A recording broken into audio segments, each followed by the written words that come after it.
कंजक पूजो और बेटी मारो, ये पाप करो ना जालिम हत्यारो।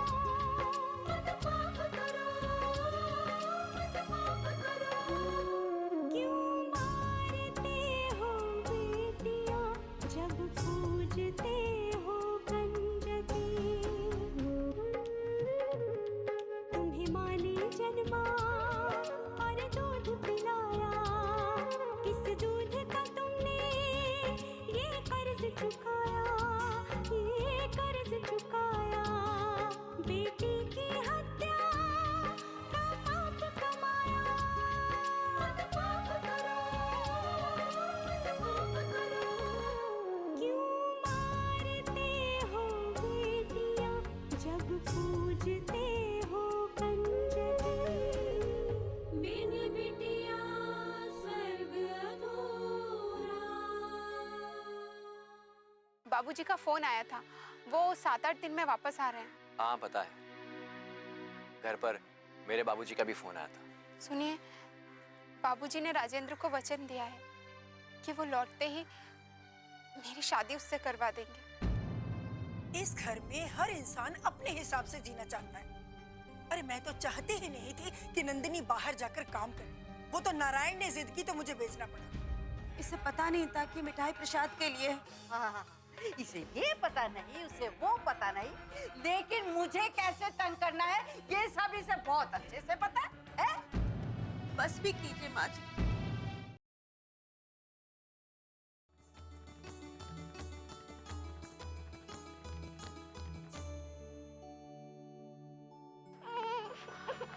अनु, अरे मेरा बच्चा नहीं, नहीं रोते नहीं बेटा, रोते नहीं। दादी, प्रसाद भगवान जी को चढ़ाने के लिए लाई थी, लेकिन प्रसाद चढ़ाने से पहले कोई छू ले तो प्रसाद गंदा हो जाता है।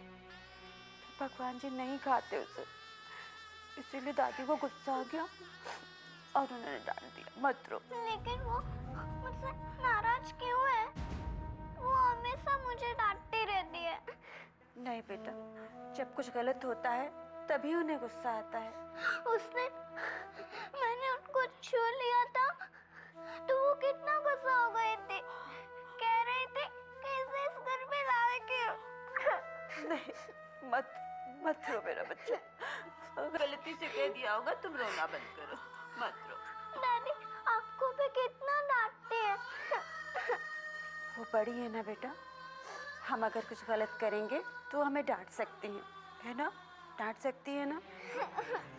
बस तुम इतना करना कि उनके सामने मत जाना, ठीक है? क्यों माँ? बेटा मेरी बात सुन, दादी भगवान की पूजा करती हैं, है ना? तो कोई उन्हें परेशान करेगा तो उन्हें अच्छा नहीं लगता, बस इसीलिए। भगवान जी भी लड़कियों को पसंद नहीं करते क्या? नहीं मेरा बच्चा, ऐसा बिल्कुल नहीं है। भगवान हम सबको बहुत पसंद करते हैं। दादी हमसे उम्र में बड़ी है ना, तो जैसा वह कहती है हमें मानना चाहिए। बस एक काम करना, उनके सामने मत जाना, इसी कमरे में रहना, ठीक है मेरा बच्चा? ठीक है, मैं यहीं रहूंगी। फिर वो आपको भी नहीं डांटेगी ना? नहीं मेरा बच्चा, नहीं डांटेगी, कोई नहीं डांटेगा। हमारी अनु है ही इतनी अच्छी। नहीं डांटेंगे दादी।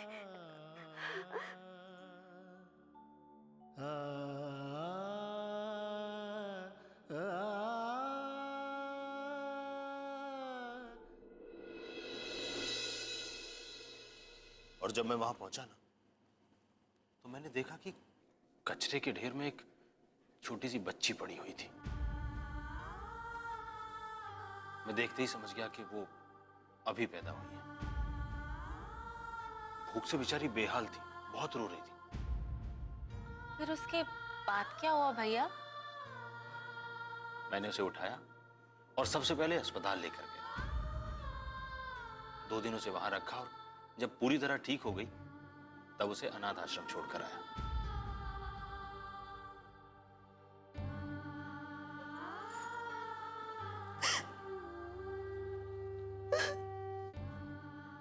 लक्ष्मी, आप रोने क्यों लगी?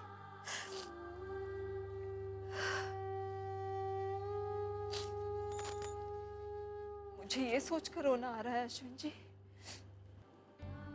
कि लोग छोटी छोटी बच्चियों के साथ ऐसा कैसे कर सकते हैं। उन्हें दर्द नहीं होता ये सोचकर कि उन बच्चियों के साथ कुछ हो गया तो? जब तक लोगों की ये सोच नहीं बदलेगी कि लड़कियां लड़कों से कमतर होती हैं, तब तक इंसानियत यूं ही शर्मसार होती रहेगी।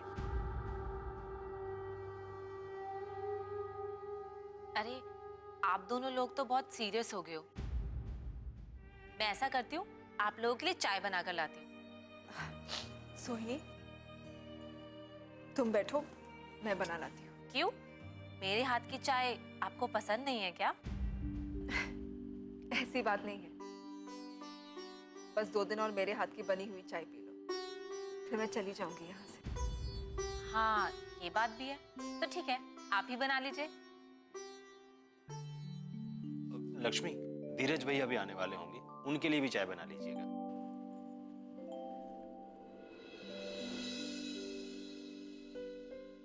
भैया, क्या हम सब लोगों का शादी में जाना जरूरी है?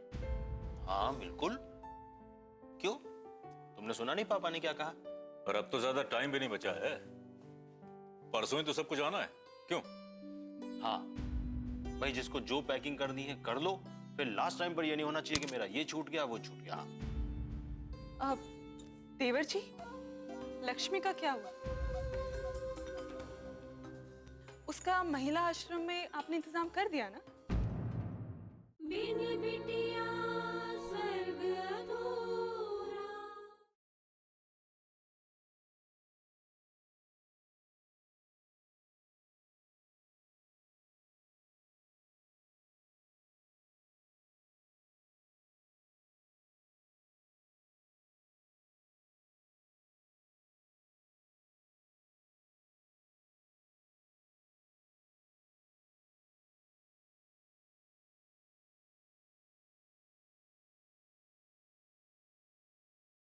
बिन बिटिया स्वर्ग अधूरा। भाई जिसको जो पैकिंग करनी है कर लो, फिर लास्ट टाइम पर ये नहीं होना चाहिए कि मेरा ये छूट गया वो छूट गया। अब देवर जी, लक्ष्मी का क्या हुआ? उसका महिला आश्रम में आपने इंतजाम कर दिया ना? अनीता, हाँ भाभी, इंतजाम हो गया है, आपकी ये इच्छा भी पूरी हो जाएगी।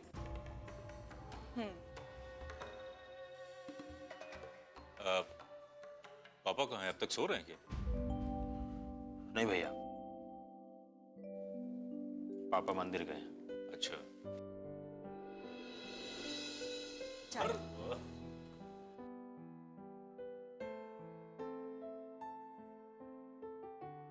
Thank you. तुम्हें कैसे पता चला कि मुझे चाय की जरूरत है? हाँ? अरे इसमें पता चलने का क्या है? शाम हो रही है, ये चाय का वक्त है। हर चीज का सही वक्त होता है। अब हर कोई तो प्रदीप भैया जैसा होता नहीं है, जो जब चाहे शराब पीकर आ जाए।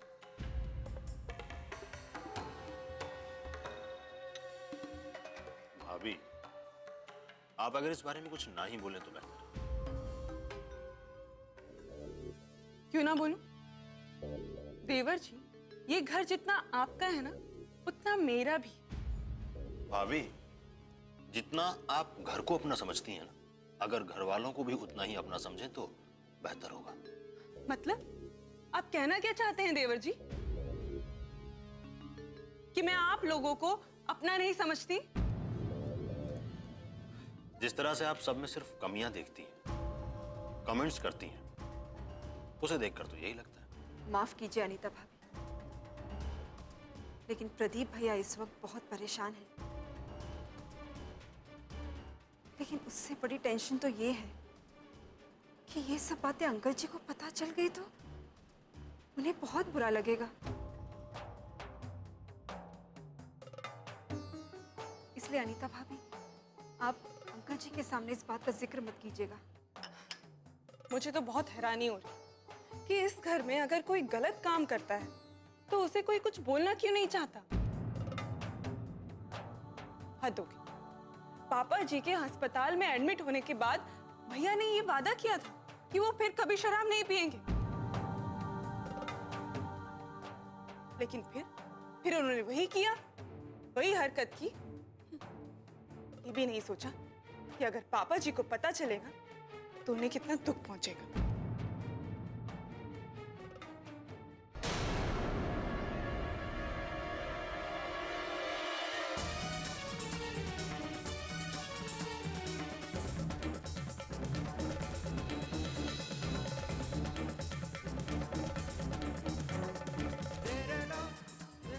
अंकल जी,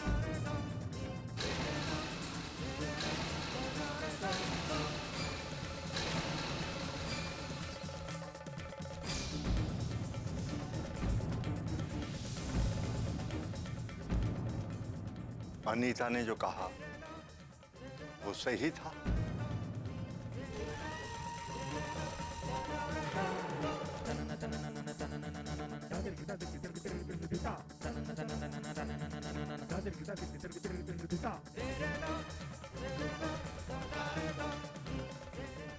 गलती मेरी ही थी,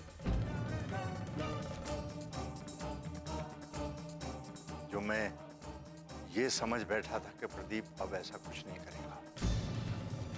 पापा दरअसल बस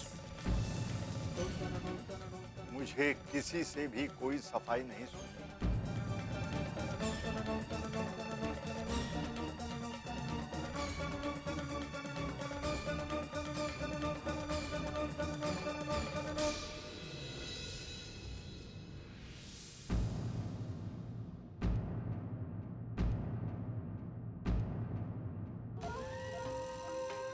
अरे वाह, ये तो बहुत अच्छा हो कि पापा जी को अपने आप सब पता चल गया और मुझे कुछ करना भी नहीं पड़ा।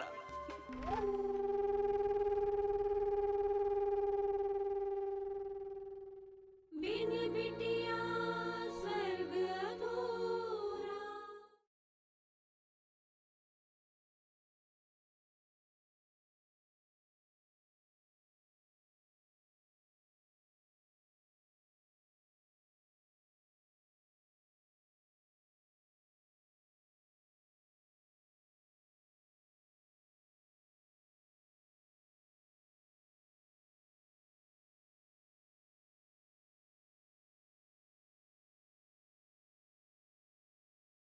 बिन बिटिया स्वर्ग अधूरा।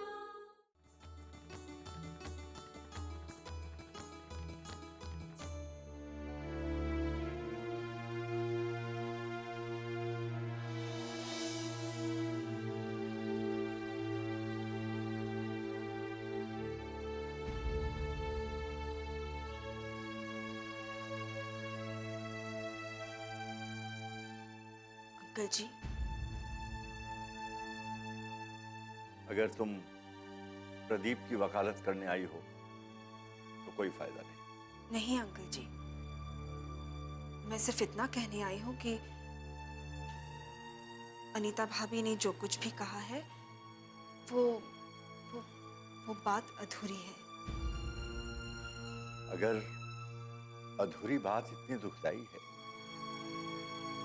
तो पूरी बात सुनने की हिम्मत मुझ में नहीं है बेटी। ऐसा मत कहिए अंकल जी। दरअसल बात यह है अंकल जी कि कल जब वंदना भाभी धीरज भैया को टिकट के पैसे देने लगी तब धीरज भैया ने लेने से मना कर दिया। प्रदीप भैया ने सिर्फ वंदना भाभी से इतना कहा कि अगर वो टिकट के पैसे नहीं लेना चाह रहे हैं तो वो देने की जिद ना करें। बस इसी बात पे वंदना भाभी और प्रदीप भैया में कहा सुनी हो गई और वो शराब पीने चला गया।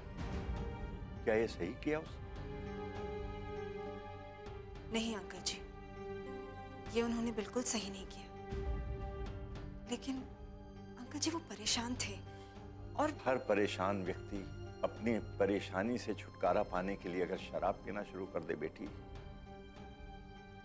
तो उसका कोई लाभ नहीं। मैं मानती हूँ अंकल जी कि ये बहुत गलत तर्क है, लेकिन अंकल जी, हमें प्रदीप भैया की मानसिक स्थिति भी तो समझनी पड़ेगी। कब तक? कब तक लक्ष्मी, कब तक? जब तक उन्हें सही राह नहीं मिल जाती तब तक। अंकल जी, किसी भी आदमी की जिंदगी में उसकी पत्नी और बच्चों की बहुत अहम जगह होती है। अगर उसे अपनी पत्नी से वो प्यार, वो सम्मान, वो इज्जत ना मिले तो उसका भटकना स्वाभाविक है। प्रदीप इस घर का बड़ा बेटा है बेटी, लेकिन वो नाकाम हो गया। उसने मेरे सारे सपने तोड़ दिए। उसकी असफलता को देखकर मैं रात रात भर सो नहीं पाता। अपने बेटे को इस तरह असफल देखकर मुझे बहुत दुख होता है। तुम ये नहीं समझ सकती लक्ष्मी। मैं ये समझ सकती हूँ अंकल जी, लेकिन मैं बस इतना कहना चाहती हूँ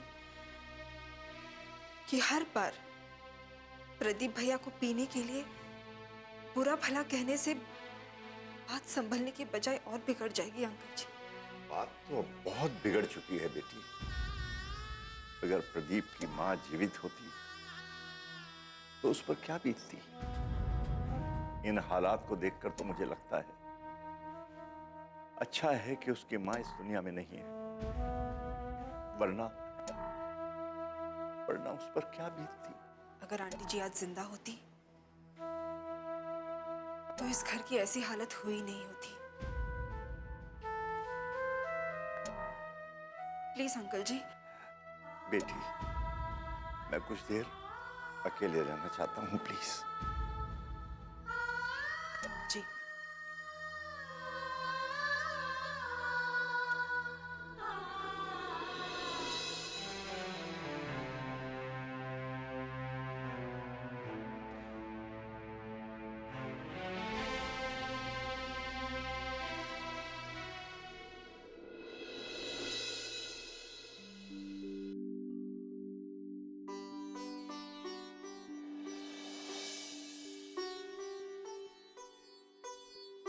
माँ जी, कल वड़े बनाने के लिए मैंने दाल भिगो दी है। और भी कुछ करना है क्या? एक मेहरबानी और करनी है। जी बताइए। उस छोरी को रसोई में मत घुसने देना। राम जी भला करे। वैसे गई कहाँ वो छोरी? बड़ी देर से आवाज नहीं सुनाई दे रही उसकी। जी सो गई है। राम जी भला करे, तभी इतनी शांति है घर में। इतनी शांति कैसे आज? अरे आ गया बेटा। जी मैडम, प्रणाम। जीते रहो, खुश रहो। मैंने तुमसे रामचरितमानस लाने को कहा था, लाया? ओह, भूल गया। नहीं, दरअसल भूला नहीं। आज ऑफिस में काम बहुत ज्यादा था, कल पक्का ला दूंगा। राम जी भला करे, अगर उस छोरी ने कुछ मंगवाया होता तो तू दुनिया के किसी भी कोने से ला कर देता उसे। लेकिन मेरा काम थोड़ी याद रहेगा तुझे। ऐसी बात नहीं है माँ, कल ला दूंगा ना, पक्का।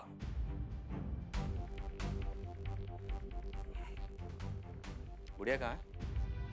सो गई। सो? इतनी जल्दी? तुझे इसमें भी परेशानी है? नहीं माँ, वो इतनी जल्दी कभी नहीं सोती, इसलिए पूछ रहा था। अच्छा ही है ना कि सो गई है, वरना इतनी शांति होती क्या घर में? नहीं माँ, वो कमाल है। वो जब भी मैं ऑफिस से आता हूँ, मेरे ऑफिस से आने का इंतजार करती है, मुझसे आके लिपट जाती है। आज अचानक उसकी तबीयत तो ठीक है ना? जी ठीक है, कुछ बात होती तो मैं आपको बताती ना। तो फिर इतनी जल्दी कैसे सो गई आज अचानक? अब सो गई तो सो गई ना बेटा। तू हाथ धो के इसी बात के पीछे क्यों पड़ गया? तू जा कपड़े बदल, हाथ मुंह धो और खाना खा। हाँ माँ, खाता हूँ। तो एक बार जरा अनु को देख लो, कहीं उसकी तबीयत सच में खराब ना हो और उसने डर के मारे बताया ना, तो इसलिए जरा देख लो एक बार। नहीं नहीं, ऐसी कोई बात नहीं है। वो आज स्कूल भी गई थी, वहाँ थक गई थी और दिन में भी नहीं सोई, इसीलिए जल्दी सो गई। तो तुम इतनी सफाई क्यों दे रही? मैं उसे देख लूंगा तो कोई प्रॉब्लम है? हाँ? नहीं तो। अंदर है?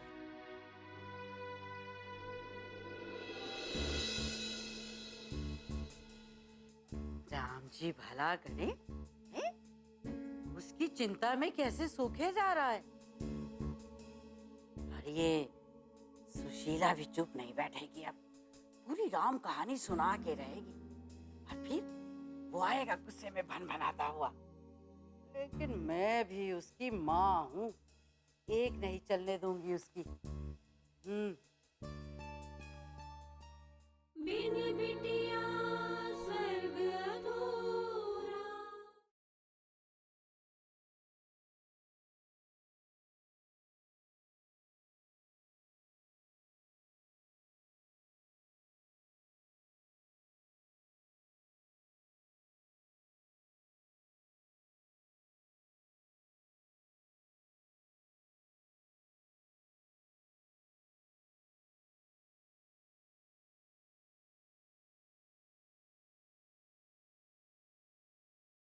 बिन बिटिया स्वर्ग अधूरा।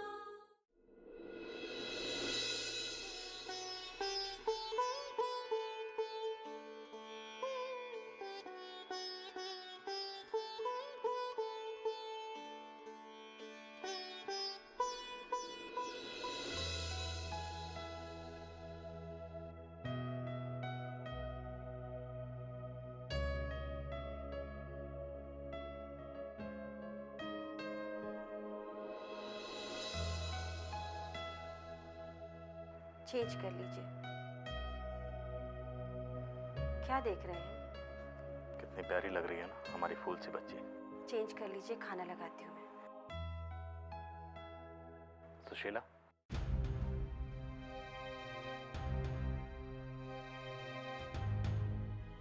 क्या हुआ? क्या हुआ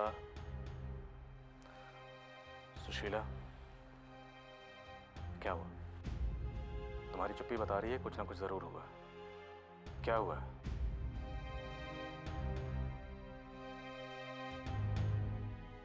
माँ ने अनु को फिर कुछ कहा क्या आज? हाँ? जाने दीजिए ना, माँ को तो आप जानते ही हैं, बेकार में आप दुखी हो जाएंगे। तुम मेरे दुख को रहने दो, तुम बताओ हुआ क्या है? बोलो। वो आज एकादशी है ना, तो माँ भगवान को चढ़ाने के लिए प्रसाद लाई थी। अनु को इस बारे में पता नहीं था और उसने वो प्रसाद मिठाई समझकर खा लिया। बस फिर क्या, माँ बहुत नाराज हुई, उसे बहुत बुरा भला कहा, बहुत रोई बेचारी। आप जल्दी से चेंज कर लीजिए, खाना खा लीजिए। मतलब मैं खाना खा लूं? अरे मेरी फूल सी बच्ची रोते रोते सो गई है, उसने कुछ नहीं खाया। मेरे गले से निवाला उतरेगा क्या? राम जी भला करे, जिस छोरी की जात पात का नहीं पता, ये नहीं पता कि वो कहाँ से आई है, अरे उस छोरी के पीछे अपना धर्म क्यों भ्रष्ट कर रहे है तू? देखो बेटा, शराब न पीने का वादा मुझसे कितनी भी बार कर लो, लेकिन उससे कुछ नहीं होगा। बात तो तब है जब शराब न पीने का वादा तुम अपने आप से करो और उसे निभाओ, तब तुम्हारे कदम शराब खाने की तरफ कभी नहीं बढ़ेंगे।